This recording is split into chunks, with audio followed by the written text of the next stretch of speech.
Assalamualaikum warahmatullahi wabarakatuh.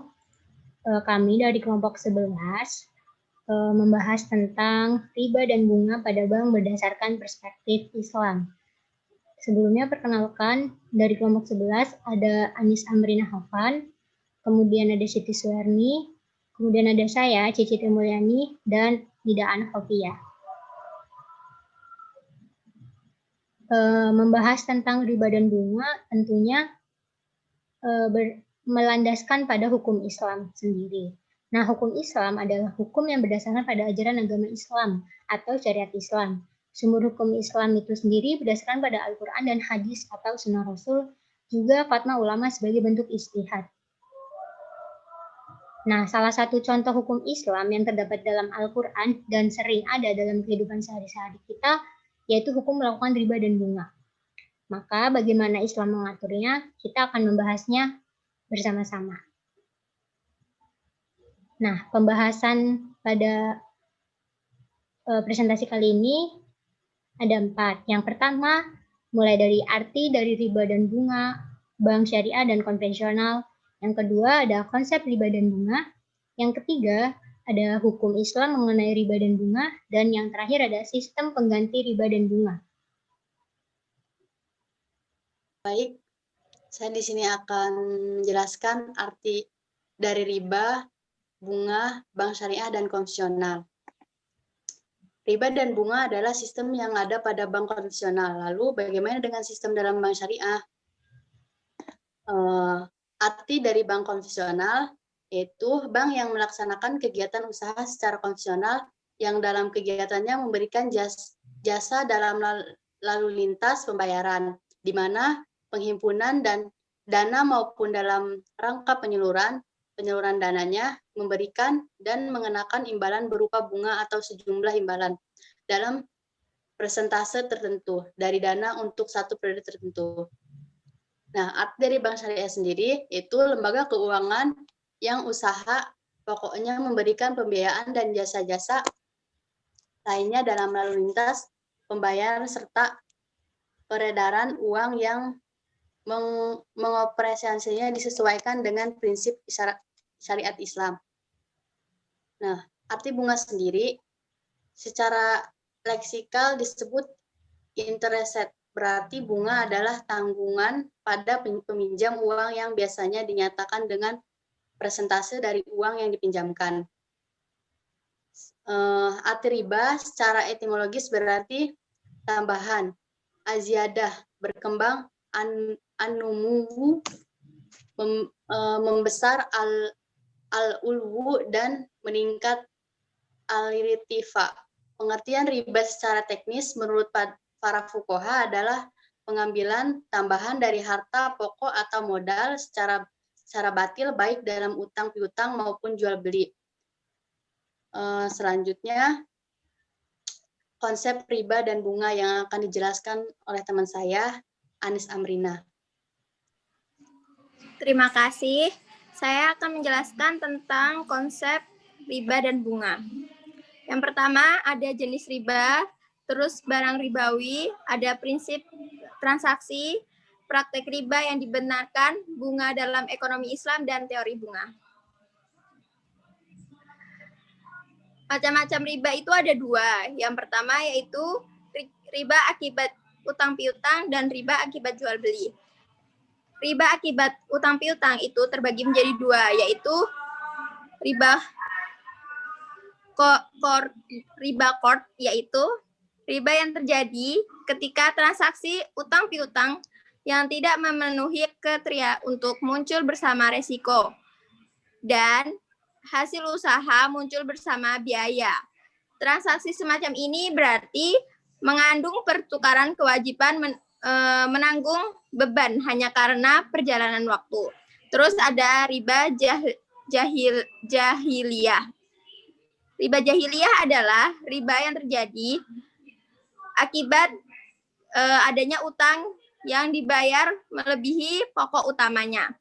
Karena debitur terlambat membayar sesuai dengan waktu yang telah disepakati. Terus riba akibat jual beli. Ada riba fadl dan riba nasiah.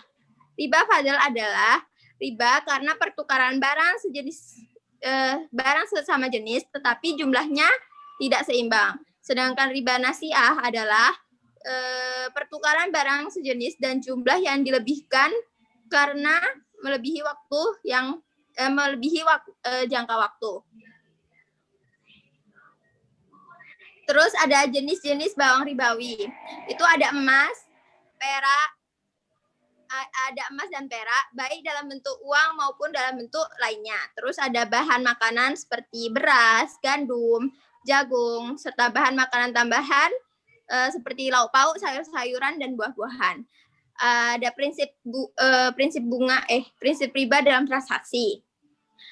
Yang pertama yaitu pertukaran barang yang sama jenis dan nilainya, tetapi berbeda jumlahnya, baik secara kredit maupun tunai, dan mengandung unsur riba.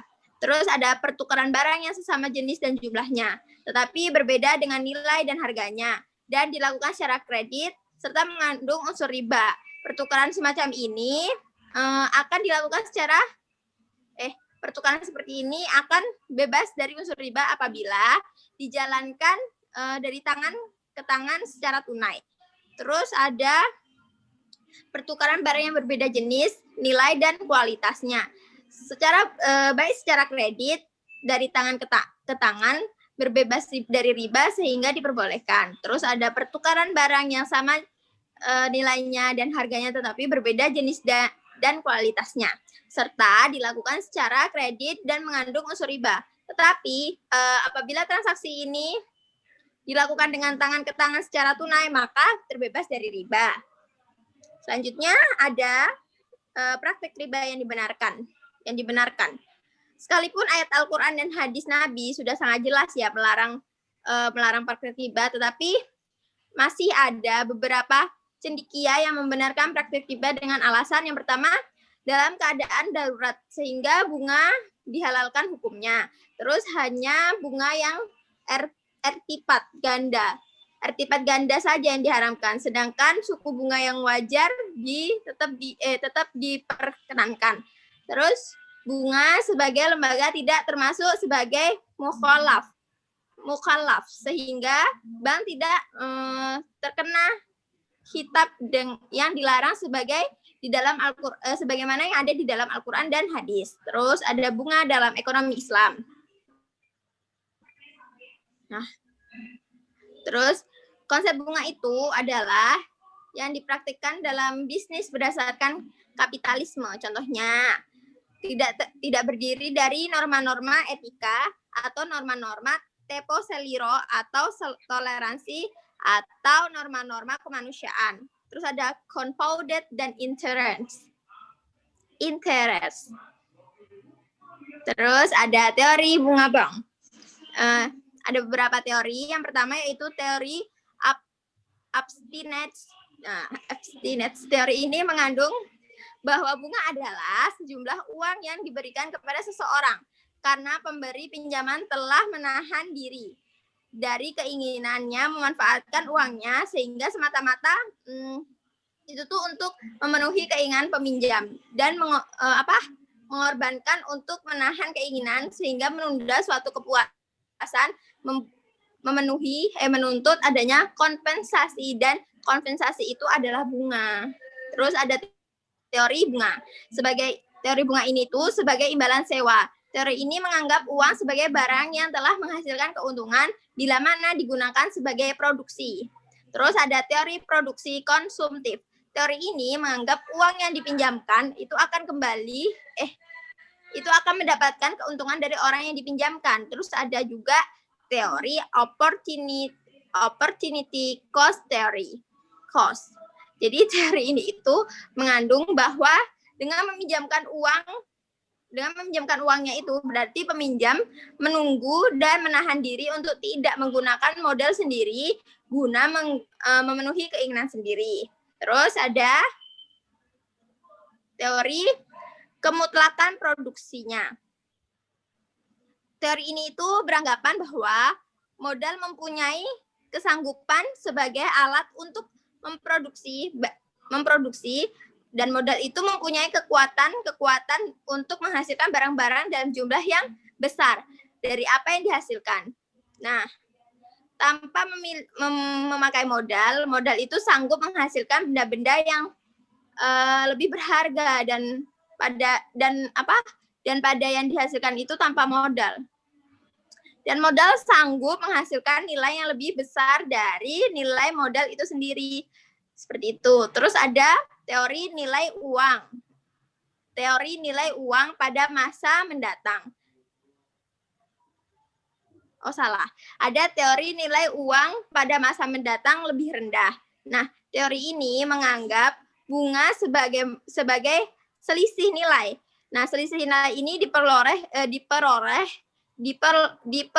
dari barang-barang dan waktu sekarang terhadap perubahan dan penukaran pada masa mendatang. Nah, dengan alasan keuntungan itu di mana yang akan datang masih diragukan. Kepuasan, keinginan di masa kini lebih bernilai.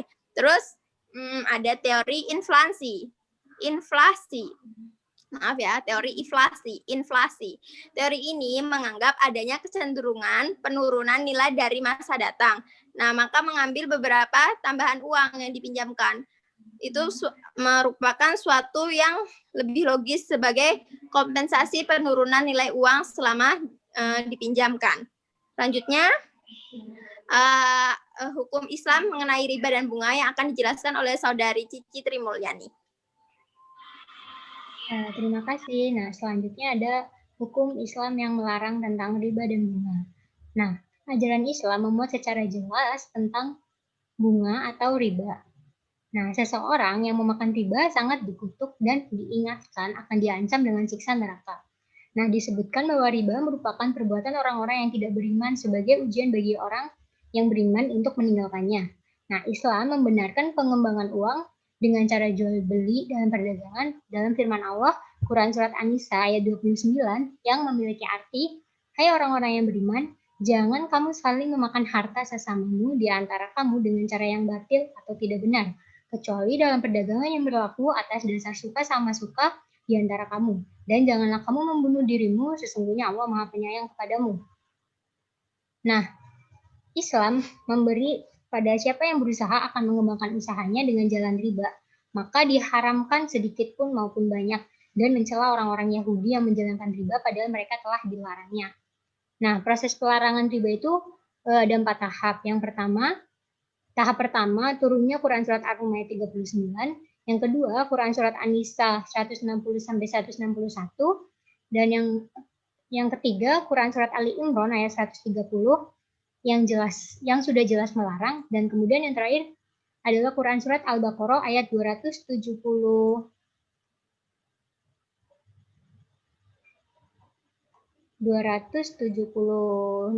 sampai 279.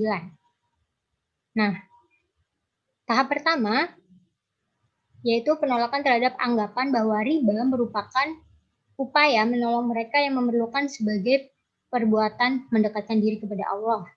Nah, sehingga turunnya Quran Surat Ar-Rum ayat 39 yang memiliki arti, dan sesuatu riba atau tambahan yang kamu berikan agar dia bertambah pada harta manusia, maka riba itu tidak menambah pada sisi Allah. Maka yang membuat demikian itulah orang-orang yang melipat gandakan. Nah, yang kemudian tahap kedua dalam ayat ini mulai dijelaskan bahwa riba diharamkan dalam hukum agama-agama terdahulu. Nah, sesuai dengan Quran Surat An-Nisa ayat 160-161 yang memiliki arti, karena kezaliman orang-orang Yahudi, kami haramkan bagi mereka memakan makanan yang baik-baik yang dahulunya pernah dihalalkan bagi mereka. Dan karena mereka sering menghalangi orang lain dari jalan Allah, dan karena mereka menjalankan riba, yang sesungguhnya telah dilarang memakan harta orang dengan cara yang tidak sah atau batil. Kami disediakan untuk orang-orang kafir di antara mereka siksa yang pedih. Nah, pada tahap ketiga, pada praktek riba mulai dilarang. Sesuai dengan Quran Surat Ali Imran ayat 130 yang memiliki arti, hai orang-orang yang beriman, janganlah kamu memakan riba dengan berlipat ganda, dan bertakwalah kamu kepada Allah supaya kamu mendapatkan keberuntungan. Nah, tahap keempat, tahap terakhir pelarangan riba dipertegas lagi dengan melakukan pelarangan keras. Barang siapa yang mempraktekkan riba akan diperangi oleh Allah dan Rasul-Nya. Sesuai dengan Quran Surat Al-Baqarah ayat 278, sampai 279, yang artinya, wahai orang-orang yang beriman, bertakwalah kamu kepada Allah dan tinggalkan sisa-sisa riba yang belum dipungut jika kamu beriman. Jika kamu tidak melaksanakannya, maka umumkanlah perang dari Allah dan Rasul-Nya, tetapi jika kamu bertaubat, maka kamu berhak atas pokok hartamu dan kamu tidak berbuat zalim atau merugikan dan tidak dizalimi atau dirugikan. Nah, pada hadis juga melarang pelarangan riba disebutkan dalam hadis yang diriwayatkan dari Abu Hurairah radhiyallahu anha bahwa Nabi SAW bersabda, artinya jauhilah 7 hal yang dapat membinasakan.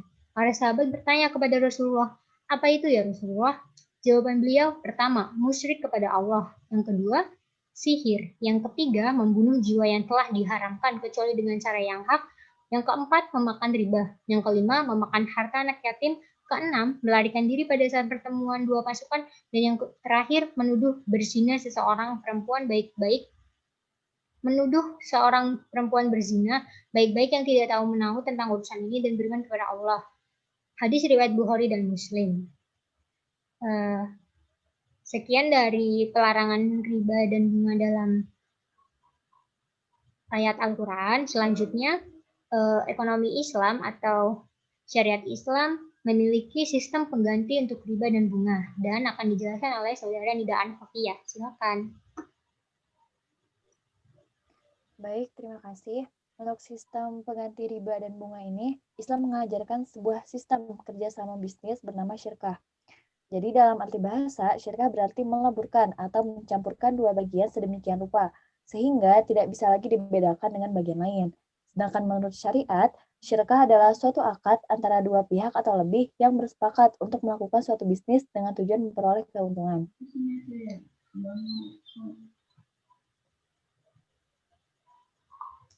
Nah, untuk syirkah ini, dalam syirkah itu pemodal atau sahibul mal adalah sebagai pihak yang telah sepakat mempercayakan sejumlah modalnya kepada pengelola usaha atau mudharib dan tidak diperbolehkan meminta jaminan atau rahan. Nah, karena akad syirkah ini tuh bukan berdasarkan akad hutang atau yang mengandung unsur hutang. Selain itu, pemodal juga tidak boleh dan tidak bisa ikut campur dalam mengelola bisnisnya, namun hanya boleh memberi saran. Dan juga pemodal harus benar-benar siap sebagai pihak yang menanggung kerugian, manakala dalam perjalanan usaha tersebut mengalami kerugian. Di sisi lain, pengelola adalah seseorang yang memiliki kecakapan dalam berbisnis, sehingga bisa menjalankan usahanya dengan efisien, agar mendapat keuntungan yang maksimal, karena dari keuntungan itulah ia akan menerima penghasilan dan juga membaginya kepada pemodal. Next. Nah, kesimpulannya adalah Islam selalu datang dengan solusinya.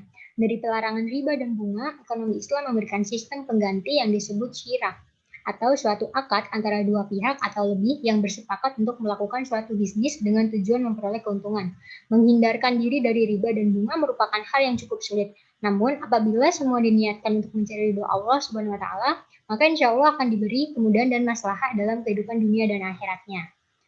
Sekian presentasi dari kelompok 11. Semoga ada manfaat yang dapat diambil. Kurang lebihnya mohon dimaafkan. Kami akhiri. Wabillahi taufiq wal hidayah. Wassalamualaikum warahmatullahi wabarakatuh.